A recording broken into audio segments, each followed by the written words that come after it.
আমার প্রিয় দর্শক মণ্ডলী, একটা অঙ্ক সবসময় ছাত্ররা এই অঙ্কটা সম্বন্ধে একটু সমস্যা ভোগ করে। ধরে এই যে একটা দেয়াল, এই দেয়ালটার উচ্চতাটা হচ্ছে 20 মিটার।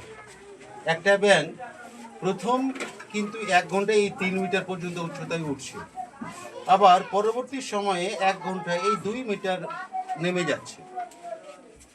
তো এই 20 মিটার উচ্চতা এই দেয়ালের মাথায় ব্যাঙটাকে চাপতে কত ঘন্টা সময় লাগবে? এই অঙ্কটা ছাত্ররা অনেক সময় বুঝতে পারে না।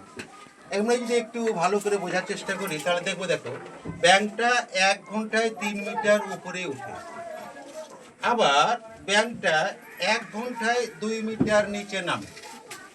তাহলে আমরা দেখতে পাচ্ছি কি যে ব্যাঙটা এই যে 1 ঘন্টার এখানে 1 ঘন্টা, তার 2 ঘন্টা, এই 2 ঘন্টায় ব্যাঙটা কি করছে? টোটালে 1 মিটার উপরে উঠতে পারছে।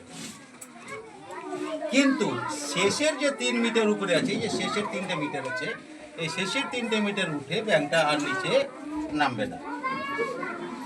এবারে 20 থেকে এই 3 মিটারটা কিন্তু আমি বাদ দিয়ে দিব। 20 থেকে 3 মিটার বাদ, তার থাকছে আমার কতটা? 17 মিটার। সমাধানটা কিভাবে করব? এই 1 মিটারের সময় লাগছে আমার কতটা?